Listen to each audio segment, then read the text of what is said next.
জনতার কথা নিউজ পাকুন্দিয়া থেকে আমি শাকিল আহমেদ। পাকুন্দিয়া উপজেলায় বিএনপি ভারপ্রাপ্ত চেয়ারম্যান তারেক রহমানের রাষ্ট্র মেরামতের ৩১ দফা প্রচারে ব্যাপক সাড়া, ৪ ইউনিয়নে লিফলেট বিতরণ করলেন আলহাজ আহমেদ ফারুক খোকন। পাকুন্দিয়া প্রতিনিধি, কিশোরগঞ্জ, ২২ জুলাই। বাংলাদেশ জাতীয়তাবাদী দল বিএনপি ভারপ্রাপ্ত চেয়ারম্যান দেশনায়ক তারেক রহমানের রাষ্ট্র মেরামতের ৩১ দফার রূপরেখা জনসাধারণের মাঝে ছড়িয়ে দিতে মাঠ পর্যায়ে শুরু হয়েছে তৃণমূল পর্যায়ের প্রচার কার্যক্রম। এরই অংশ হিসেবে পাকুন্দিয়া কটিয়াদি, কিশোরগঞ্জ ২ সংসদীয় আসনের বিএনপি মনোনয়ন প্রত্যাশী ও জাতীয়তাবাদী আন্দোলনের বর্ষিয়ান নেতা আলহাজ আহমেদ ফারুক খোকন ৪টি ইউনিয়নে লিফলেট বিতরণ কর্মসূচি পরিচালনা করেছেন।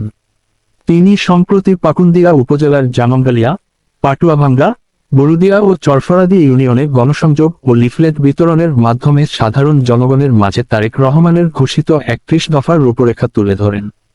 আন্দোলন সংগ্রামে দীর্ঘদিনের অভিজ্ঞতাসম্পন্ন এই নেতা ৯০-এর দশকে এরশাদ বিরোধী ছাত্র আন্দোলনের অন্যতম সংগঠক ছিলেন। তিনি ছিলেন পাকুন্দিয়া উপজেলা ছাত্র ঐক্য পরিষদের যুগ্ম আহ্বায়ক, সাবেক জিএসও সহ-সভাপতি পাকুন্দিয়া উপজেলা ছাত্রদল, সাবেক সভাপতি যুবদল এবং সাবেক যুগ্ম আহ্বায়ক পাকুন্দিয়া উপজেলা বিএনপি। লিফলেট বিতরণকালে আহমেদ ফারুক খোকন বলেন, বর্তমান সরকারের চরম ব্যর্থতা, রাষ্ট্রীয় প্রতিষ্ঠানগুলোর পতন, আইনের শাসনের অনুপস্থিতি এবং জনগণের মৌলিক অধিকার হরণ আজ এক ভয়াবহ রূপ ধারণ করেছে। এ অবস্থা থেকে উত্তরণের জন্য তারেক রহমানের রাষ্ট্র মেরামতের ৩১ দফা হচ্ছে একটি যুগোপযোগী ও বাস্তবধর্মী রূপরেখা। এই বার্তা ঘরে ঘরে পৌঁছাতে হবে।